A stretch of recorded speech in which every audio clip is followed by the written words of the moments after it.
ça a reçu, il me semble, des aides européennes, le plan de relance européen en tout cas, et ça fait totalement lien avec ce que tu disais Agnès, c'est une technologie qui permet d'économiser des moyens humains parce que on le sait que, et c'est à notre avantage, hein, la main-d'œuvre en France coûte cher par une politique des salaires élevés, et en plus de ça, dans le milieu agricole, il est extrêmement difficile de recruter. Est-ce que monsieur prépare, est-ce que monsieur développe? D'ailleurs, la machine existe et je vous invite tous à regarder sur Internet parce que c'est assez fascinant de voir un robot qui, via l'intelligence artificielle, il me semble, et moi je ne suis pas ingénieur, est capable de détecter les asperges-mûres et de les récolter. C'est quelque chose d'assez exceptionnel. Alors, effectivement, ça fait partie de ces technologies qui sont importantes. Je crois que via les financements européens, on répond d'une manière dans le fait que oui, l'Europe a envie de voir ces technologies se développer. Et c'est vrai qu'on a la chance d'avoir Paul Midi ici qui va nous parler de développement d'entreprise. Donc, je vais te laisser abonder là-dessus. Non, ça marche, merci. Et je suis très content d'être avec vous ce soir. Bravo pour entreprendre. C'est vrai que nos startups, elles sont au croisement de plusieurs priorités politiques. C'est la priorité du plein emploi, parce que c'est 7 à 7% de notre emploi aujourd'hui, mais c'est un tiers de notre capacité à créer les emplois qu'il faut pour aller au plein emploi. C'est la capacité de faire la transition écologique. Le GIEC le dit, il nous manque 50% des innovations pour réussir à faire le zéro carbone. Et donc, ce sont nos startups qui sont en train d'innover sur la transition écologique qui permettront de le faire. Et puis, c'est la capacité à être souverain technologiquement. Je pense qu'on a tous dans la poche un objet qui n'est ni fabriqué en Europe, ni designé en Europe. Il est designé aux États-Unis et il est fabriqué en Chine. On est passé à côté de ça dans les 20 dernières années. C'est inacceptable. Nous, le projet qu'on porte avec Valérie Hillier, j'étais à Vivatech cet après-midi avec elle, je lui faisais faire le tour de plein d'innovations du futur. Ce qu'on porte, c'est une Europe qui retrouve sa souveraineté technologique et qui redevient leader technologique du monde. Pendant des siècles, on l'a été en européen. Il n'y a aucune raison pour qu'on ne puisse pas le redevenir à nouveau face au bloc américain et face au bloc chinois. Si je regarde face au bloc américain, pardon de le dire comme ça, on n'est pas du con. On n'est pas moins riche. Le PIB de l'Union européenne, c'est le PIB des États-Unis. On est plus nombreux, parce qu'on est 450 millions dans l'Union européenne, c'est un marché de 300 millions aux États-Unis. Par contre, on est mal organisé. Pourquoi on est mal organisé? Parce qu'on n'a pas encore suffisamment construit l'Union européenne, construit nos marchés, donné la capacité aux entrepreneurs comme monsieur, quand ils développent un produit en France, et ben, du jour au lendemain, il peut se lancer en Allemagne, en Italie, dans tous les pays de l'Union européenne et avoir accès à 450 millions de consommateurs. Donc c'est possible et c'est ce qu'on porte. Et donc moi, je donne deux mesures qui sont dans le programme de Valérie, qu'on portait très fortement cet après-midi auprès de tous les entrepreneurs. C'est que de la même façon qu'on a fait France 2030, 54 milliards d'investissements en français sur les technologies du futur, le nucléaire de 4e génération, l'avion bas carbone, l'agriculture du futur, on va faire le plan Europe 2030 avec 1000 milliards d'investissements communs faits avec tous nos partenaires européens sur l'intelligence artificielle, sur le numérique, sur la santé, sur la défense du futur. Et c'est la bonne maille. Réunir 1000 milliards pour faire ça face aux Américains, face aux Chinois, il n'y a qu'en Européens qu'on peut le faire. Et deuxième mesure qui est très importante, vous le savez en tant qu'entrepreneur, c'est qu'évidemment il faut qu'on finance nos startups, mais il faut qu'elles trouvent des clients. Et ça n'est pas possible qu'aujourd'hui la puissance publique dans beaucoup de pays européens, eh bien parfois par facilité, elle va acheter américain ou elle va acheter chinois. Les Américains ont fait depuis des dizaines d'années un Buy American Act. C'est-à-dire qu'ils ont des quotas d'achat public auprès des entreprises américaines. Il faut qu'on fasse la même chose en européen. Et donc, on a mis dans notre programme un Buy European Act, c'est-à-dire, bon français, une préférence européenne pour que les acheteurs publics dans tous les pays européens ils aient des quotas d'achat auprès des entreprises européennes et en particulier auprès de TPE, PME et peut-être vous dans le futur, monsieur. Donc, nous, on porte une vision qui est positive de l'Europe. On a été pendant des siècles en leadership sur l'innovation de la technologie, ça nous a permis de créer de la richesse et de créer de l'emploi. On peut redevenir numéro 1 au monde en européen et voilà, être fort en français et en européen. Voilà. Je m'arrête là, pardon, je m'emballe un peu sur ce genre de sujet, mais... Il faut voter. Et pour ça, il faut voter. Alors, sur la question des médicaments, d'abord, rappelez ce qui s'est passé sur les vaccins. L'Europe n'a aucune compétence en matière de santé. Aucune. Et je suis bien placée pour le savoir parce que le président de la République m'avait chargé de travailler sur la négociation des contrats.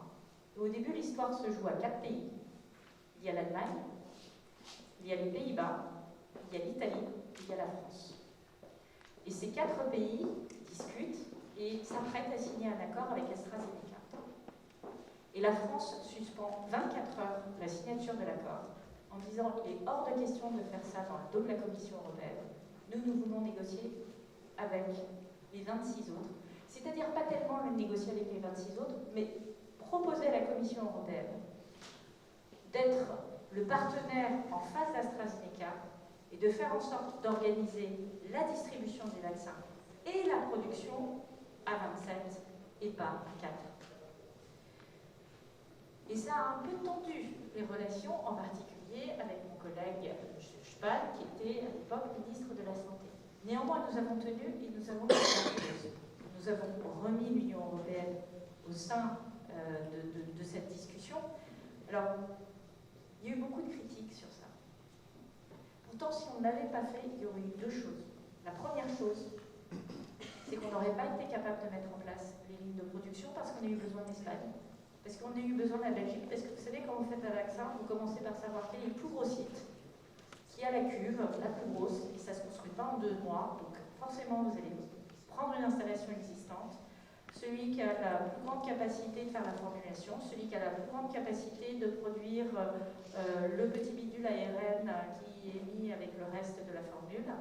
Et quand vous faites ça, vous faites ressortir un certain nombre de pays, et ces pays ont été présents et au rendez-vous, ils ont permis de produire dans les quantités dont on avait besoin.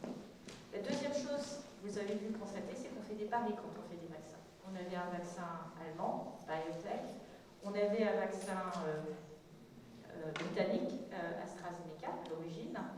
On avait un 3e vaccin, Moderna, avec une entreprise française, enfin, un entrepreneur français basé aux États-Unis. Et on avait plein d'autres vaccins.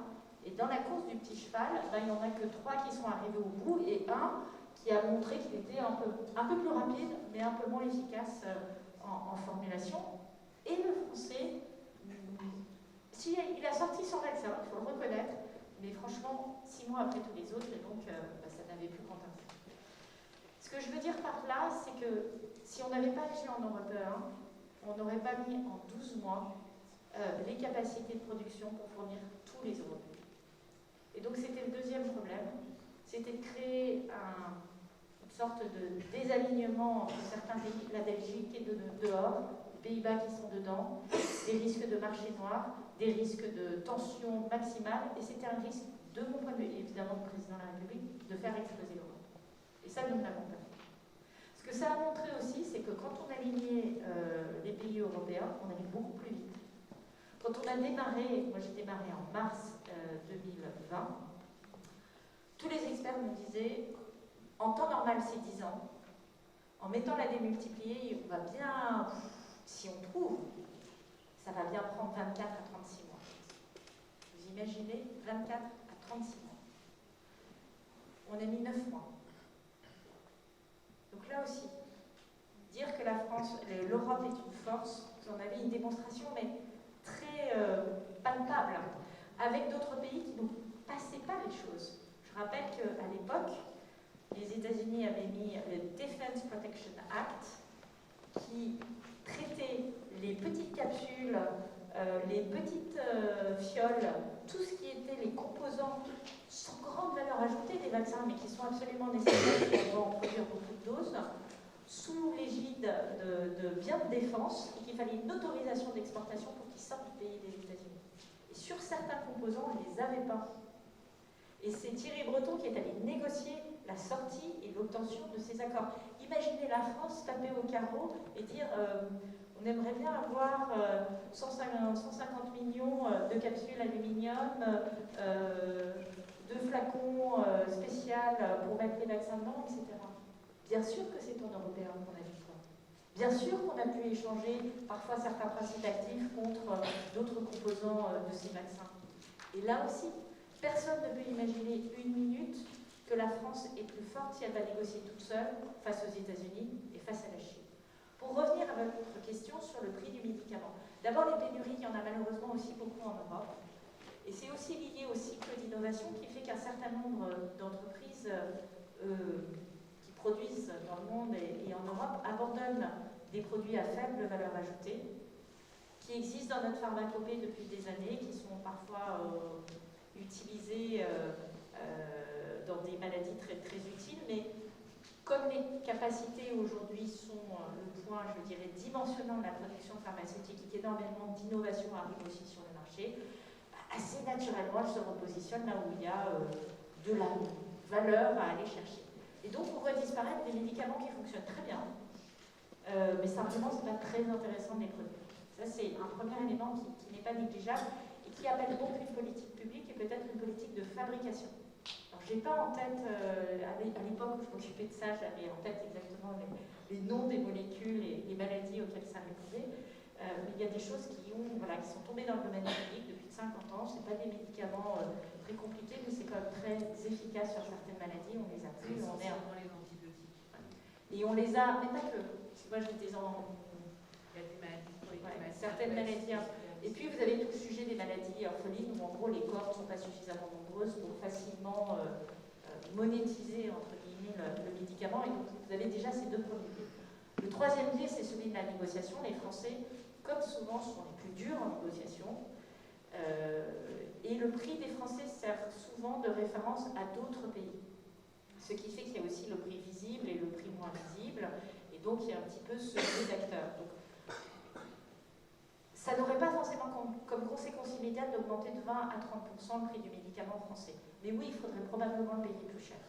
Peut-être de 10-15%, parce qu'après, il y a les remises. C'est comme dans la grande distribution, on donne un prix, puis après, on fait plein de remises pour rebaisser le prix, parce que je pense qu'on est quasiment pire que la grande distribution pour négocier les médicaments en France. Mais si on regarde les bénéfices d'une politique de cette nature, ils sont importants en matière de santé. Ils évitent que certaines maladies que certains patients arrivent avec des pathologies plus lourdes et donc des coûts de prise en charge plus importants. Ils sont importants aussi d'un point de vue industriel, parce que si on fabrique en France, et moi c'était toute mon argumentation à l'époque lorsqu'on a lancé le plan France Santé Innovation 2030 et qu'on a dit que le médicament ne devait plus être la variable d'ajustement du budget de la santé, c'était de dire les emplois qu'on crée en France industriels, ils rapportent des impôts, des charges sociales, de la sous-traitance. Ce sont des emplois très très bien payés dans la santé. Même l'opérateur qui a un bac pro est très bien payé dans la santé. Donc, ils sont sur tous les territoires. Ils ne sont pas dans les grandes agglomérations. C'est formidable aussi pour lutter contre la désindustrialisation et le sentiment d'abandon d'un certain nombre de territoires. Et donc, si on fait la balance, ça vaut vraiment le coup de partir dans cette politique. Et je pense que se donner une vision européenne est un des éléments pour lever un peu la tête du guidon et effectivement avoir une politique réellement stratégique du médicament qui nous permet d'investir à la fois dans l'innovation, mais également dans un certain nombre de spécialités ou de principes actifs. Aujourd'hui, enfin, en tout cas en 2020, moi je m'en occupais, 80% des principes actifs étaient produits en Inde et en Chine. Ce qui veut dire que le jour où ces marchés se ferment, et on a appris avec le Covid que ça pouvait arriver, eh bien, on les a pris. Donc, c'est une question de souveraineté et d'indépendance. C'est une question essentielle de prise en charge de santé. C'est une question qui n'est pas neutre au moment où notre continent va rentrer dans une phase de décroissance et de vieillissement de sa population, et donc avec un certain nombre de pathologies associées. Et c'est pour ça que nous, Français, nous en avons fait un cheval de bataille. En 2022, je lançais l'idée d'un piège, c'est un peu la même chose qu'on a fait sur la batterie électrique ou sur l'hydrogène, de la santé. Il y avait très peu de pays qui étaient derrière. En 2024, Roland Lescure a annoncé cette alliance de la santé. Ça a pris 2 ans. Mais aujourd'hui, on a un nombre significatif de pays qui sont derrière nous et qui nous permettent de faire bouger la Commission européenne. C'est comme ça aussi qu'on fait bouger les pays de la Commission européenne. Troisième sujet, c'est l'énergie. Alors là, merci beaucoup pour le témoignage sur le nucléaire, mais je veux juste te dire une chose parce que ça fait partie des grandes fake news qu'entretiennent et des grandes ambiguïtés qu'entretiennent notamment le Rassemblement national. 2/3 de notre énergie est fossile en France.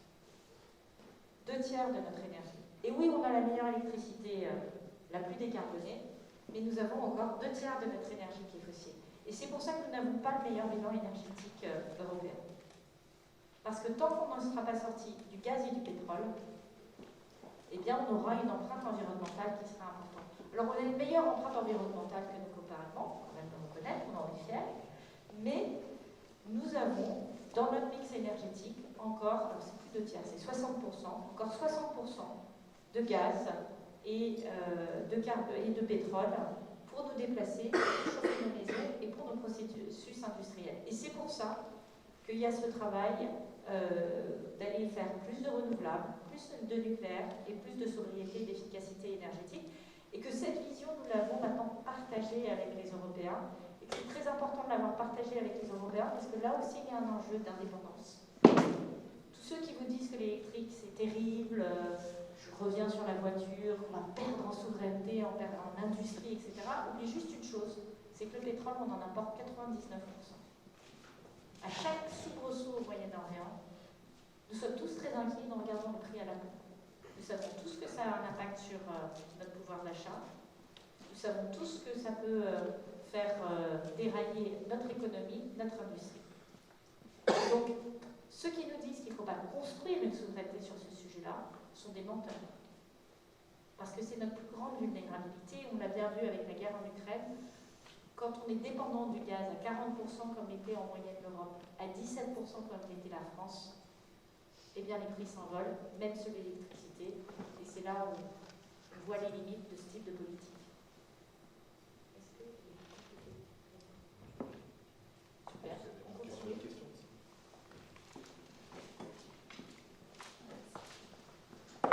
Bonjour, bonsoir à tous. Donc, je voudrais parler de justice sociale, d'emploi et de logement. Donc, je pense que les Français ont bien compris qu'il y avait plein d'emplois, en tout cas qu'il y a beaucoup d'emplois, mais ce qu'ils veulent, c'est du mieux emploi. Et au niveau des salaires, on sait bien qu'une grande partie du salaire passe dans le logement, et il y a une crise du logement qui est historique. Donc, comment l'Europe peut aider la France à traiter son problème de logement, à permettre à chacun, et notamment petit salaire, parce que c'est très bien qu'on investisse 1 milliard, c'est génial. J'espère que ce sera soumis à des conditions de salaire qui permettent aux gens de vivre. Et donc la question, voilà, c'est qu'est-ce qu'on peut faire au niveau européen pour permettre aux Français de pouvoir se loger, quel que soit son salaire.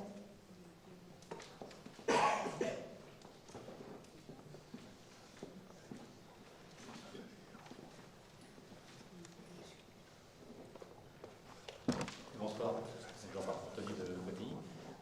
Vous parliez des aspects technologiques et effectivement je pense qu'en Europe et en France on peut avoir le leadership sur plein de sujets technologiques. Ce qui est dommage je trouve au niveau de l'Europe c'est qu'on ne joue pas une équipe.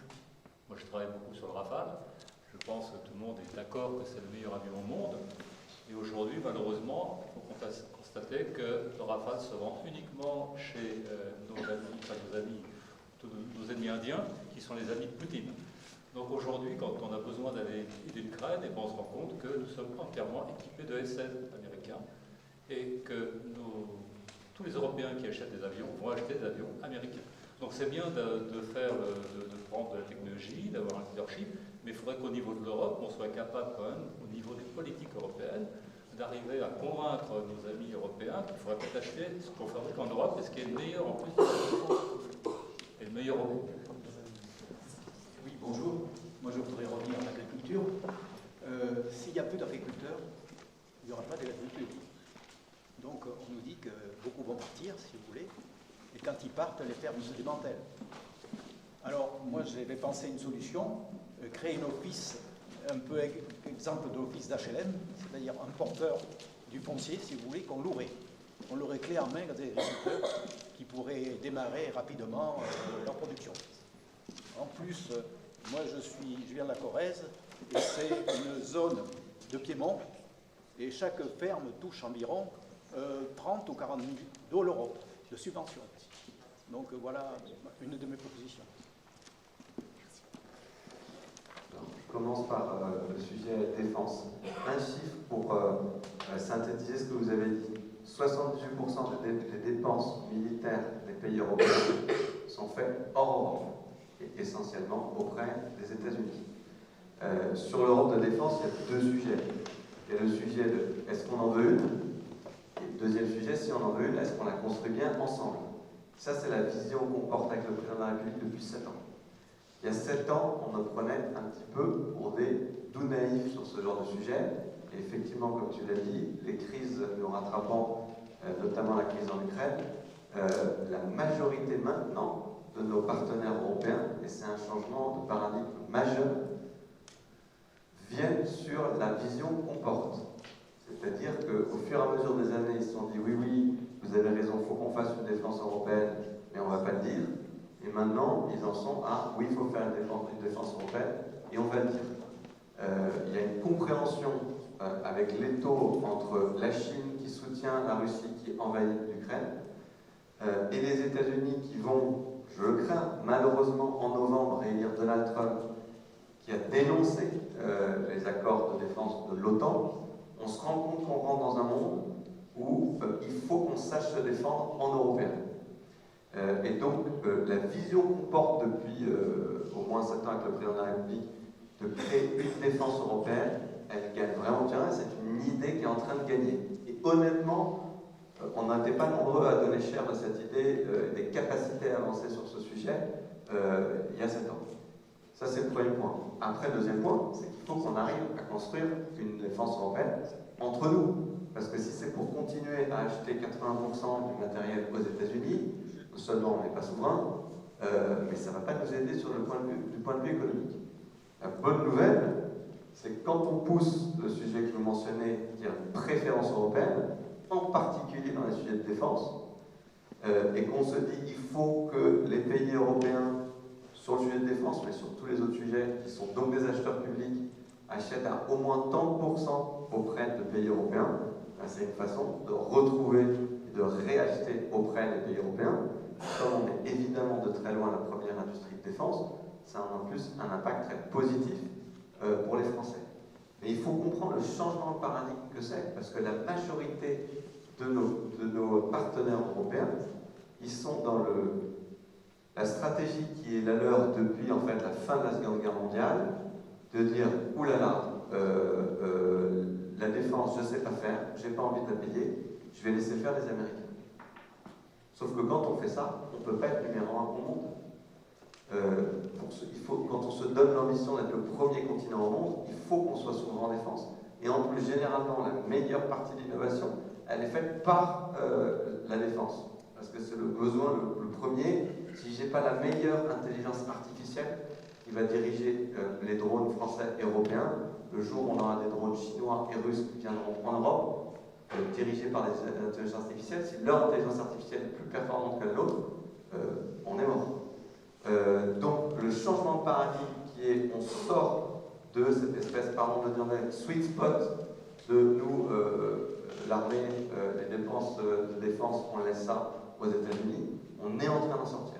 Et c'est pour ça que moi je crois que le projet qu'on porte d'une vraie Europe politique qui finalise sa construction politique jusqu'au bout et donc d'avoir une Europe de la défense, il est possible. Mais il est possible, pardon d'en revenir à ça, si le 9 juin, on n'a pas la victoire complète et totale des nationalistes populistes anti-européens, Jordan Bardella en France, mais pareil dans tous les autres pays européens. Donc on est sur un bon chemin, mais attaqué par des populistes qui sont, pour tous les pays européens, dans une accointance, pardon de le dire comme ça, avec la Russie qui est criminelle, et donc il faut qu'on se batte. Donc c'est important, je le redis, on revient. Tout ça, c'est des sujets qui peuvent paraître très lointains, mais c'est très pratique parce que le 9 juin, on a un bulletin, un vote, un seul jour. Dites bien, il y a beaucoup de gens qui pensent encore qu'il y a 2 tours, et ça se joue à ce moment-là. C'est la seule fois où on vote en Europe, donc voilà, pardon de parler d'être un peu long. Mais... Je pense que c'est essentiel et je voudrais juste dire un mot aussi de la dissuasion nucléaire. Pourquoi un pays comme la Pologne achète autant de matériel américain? Parce que la Pologne, elle est citoyenne d'un pays qui s'appelle la Biélorussie, qui n'est pas très amical, qui est lui-même citoyen de la Russie, parce que la Pologne, elle a un souvenir assez précis de ce qui était la période soviétique, qu'elle n'a pas envie d'y revenir, et parce que la Pologne, elle cherche un protecteur. Et un protecteur, c'est quelqu'un qui a la dissuasion nucléaire. Alors vous avez 3 pays qu'elle peut appeler au secours, on imagine mal qu'elle appelle la Chine ou d'autres. C'est le Royaume-Uni, enfin c'est un peu particulier, ils sont sortis de l'Union européenne, les États-Unis ou la France. Et c'est pour ça qu'à un moment, la question de la dissuasion nucléaire française est un enjeu important. Parce que, oui, il faut pouvoir se dire que si on veut réellement donner une sécurité aux pays européens et créer une vraie Europe de la défense, ce parapluie que nous avons, nous, cette protection supplémentaire qui crédibilise notre politique de défense est importante. Ça ne veut pas dire qu'on va déléguer, évidemment, le bouton nucléaire. D'ailleurs, les États-Unis, il n'est pas question pour eux de déléguer le bouton nucléaire. Ils disent juste, je suis à vos côtés, et je rappelle que dans mon arsenal, j'ai du nucléaire.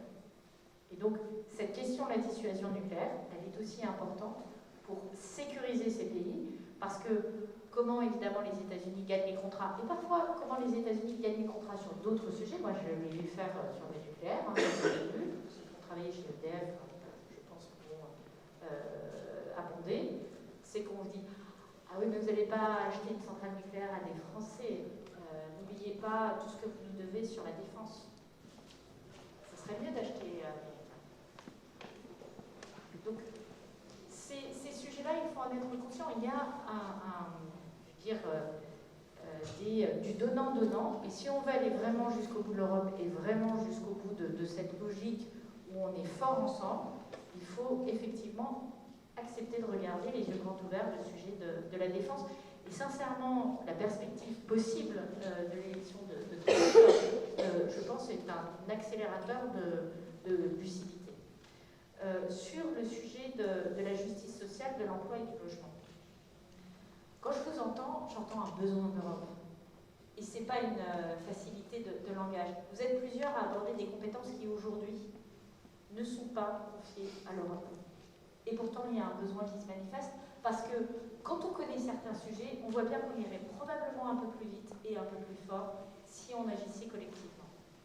Et rien que ce témoignage-là me paraît important sur cette nécessité d'avoir cette volonté qu'on se fasse collectivement une Europe plus forte.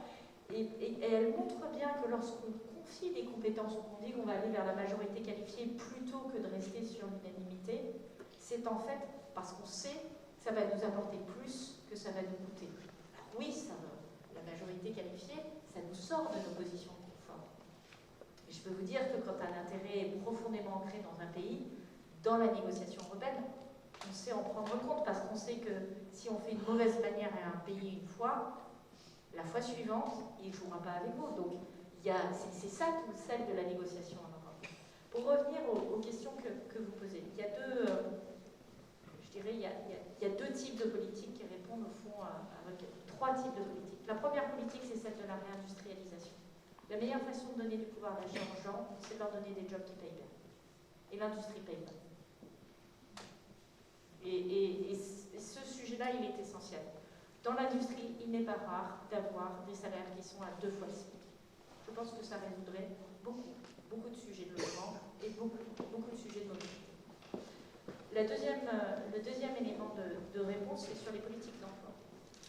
L'Europe soutient toutes les politiques d'emploi qui permettent d'améliorer la compétence des citoyens européens. Et ça, c'est très important parce que c'est précisément ces compétences qui vont permettre de trouver des meilleurs emplois, d'être mieux rémunérés. Il y a notamment tout un travail qui est fait sur les métiers du numérique, sur les métiers de l'intelligence artificielle, donc sur des métiers innovants et porteurs. Et pour ça aussi, c'est une forme de réponse. Et puis la troisième chose, c'est le Fonds social pour le climat. Là, je fais un grand écart sur une autre façon de rentrer sur la politique européenne. Je vous disais que sur le pacte vert, on a bien conscience qu'il va y avoir beaucoup d'investissements, qu'il va y avoir au moins un moment de transition des coûts supplémentaires. Passer du jour au lendemain du gaz naturel et du carburant à l'électrique, aux énergies renouvelables, au biogaz, ça va nécessiter des surcoûts. Et certains ménages n'auront probablement pas les moyens de se les payer. Et tel qu'a été conçu le pacte vert, Pascal Canfin a particulièrement porté à ce débat, c'était de dire plus on demande des efforts d'un côté, plus on doit être capable d'accompagner de l'autre financièrement et de baisser la facture pour les plus vulnérables. Et le Fonds social pour le climat, c'est des dizaines de milliards d'euros qui sont progressivement constitués pour revenir vers les plus vulnérables et faire en sorte que la facture pour eux ne soit pas celle de ceux qui ont les moyens d'accompagner cette transition écologique. Puis, je vais vous livrer une conviction. Ce qu'on est en train de vivre, ça correspond quasiment à la révolution industrielle du 19e siècle. Donc on est dans le moment où on construit les infrastructures. Ça coûte très cher de construire les infrastructures. Sur le niveau du rail, c'était, je crois, 3 points de PIB quasiment, 2 points de l'époque. Simplement, ces infrastructures, on les a pour longtemps. Et le coût ensuite redevient acceptable parce que tous les paramètres se sont ajustés. Donc oui, il y a un mauvais moment à passer et c'est sur ça que surfent les populistes. C'est sur cette angoisse, c'est sur cette idée qu'il suffit de revenir en arrière et ça ne se passe pas très bien. On va revenir dans les années 60 ou dans les années 70 ou peut-être dans les années 80. En plus, avec le recul, on a une espèce de sentiment que c'était tellement plus formidable dans ces moments-là. On a un peu oublié qu'on n'avait pas tout à fait la même santé, la même espérance de vie, la même qualité au travail, les mêmes loisirs. Donc, tout ça, on l'efface. Les mêmes droits. Mais surtout, on oublie une chose, c'est qu'il n'y a pas de machine à remonter le temps.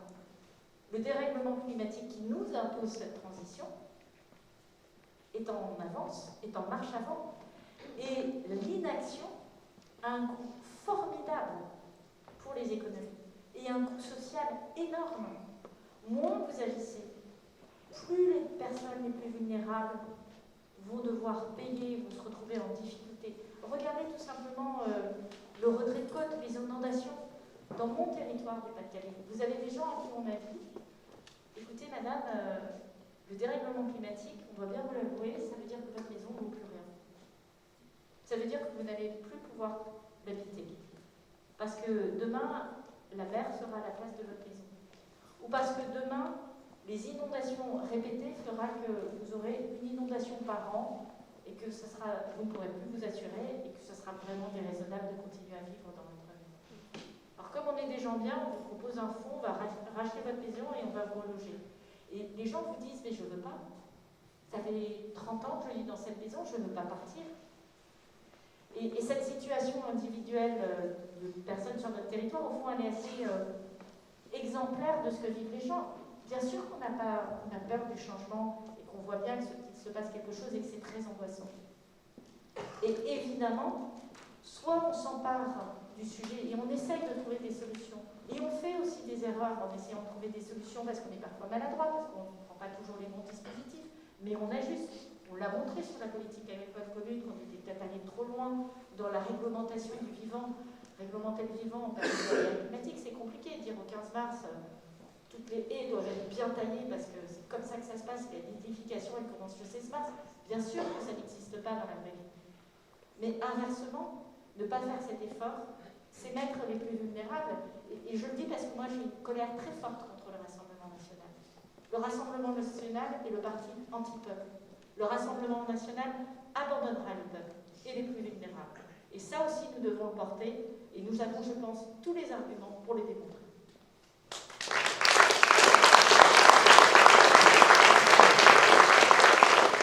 Je n'ai pas répondu sur les faire, mais je vais le faire.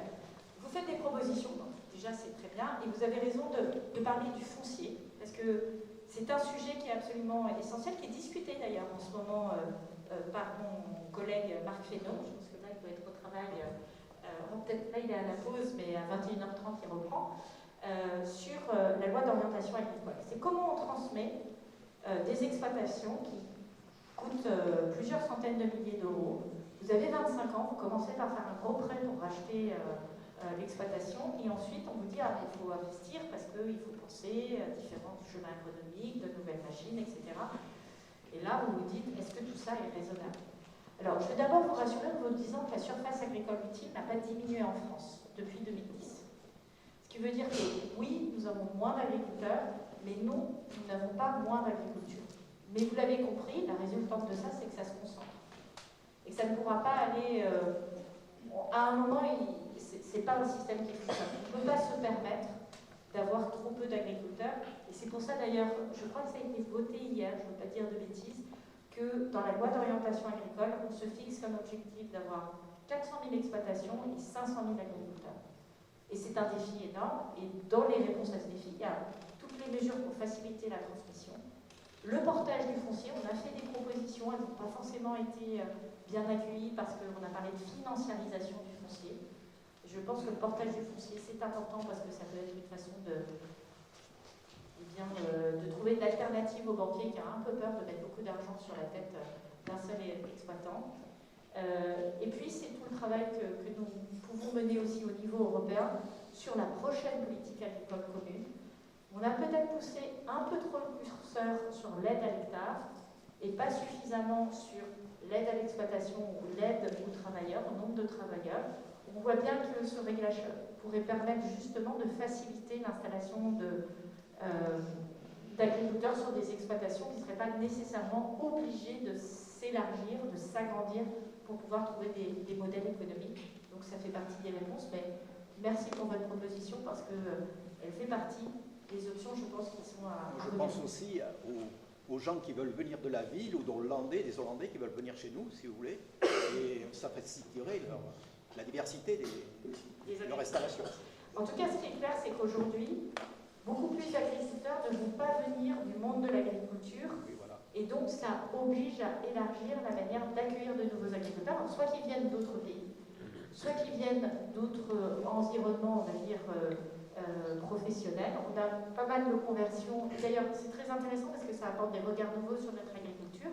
En même temps, il faut les accompagner parce qu'ils n'ont pas cette connaissance native de l'exploitation, de toutes les règles du jeu dans leur exploitation. D'où le travail que nous faisons aussi pour améliorer la formation et l'accompagnement de l'agriculture et la mise en place de France Service Agriculture. Mais un des points centraux pour peut-être répondre à ce que vous dites, c'est justement comment repenser notre politique agricole commune pour intégrer le besoin d'accompagnement de l'installation et donner de la visibilité aux jeunes agriculteurs. Vous savez que les mouvements de colère agricole, il y en a dans tous les pays du monde. Je suis allée refaire une synthèse, je me suis dit, on me dit c'est la PAC, c'est la PAC. Depuis le début de l'année 2024, le Canada, le Maroc, l'Inde ont connu des mouvements de colère, de crise agricole très profonds. Et aux États-Unis, vous avez un mouvement qui a été particulièrement suivi en 2022, qui est No Farm, No Food. Et c'est en fait ce que vous dites, c'est-à-dire pas d'agriculteurs, pas d'alimentation. Et cette peur existentielle de disparaître, elle est mondiale. Et là encore, je vais parler beaucoup de dérèglement climatique, mais on voit vraiment le lien avec le dérèglement climatique.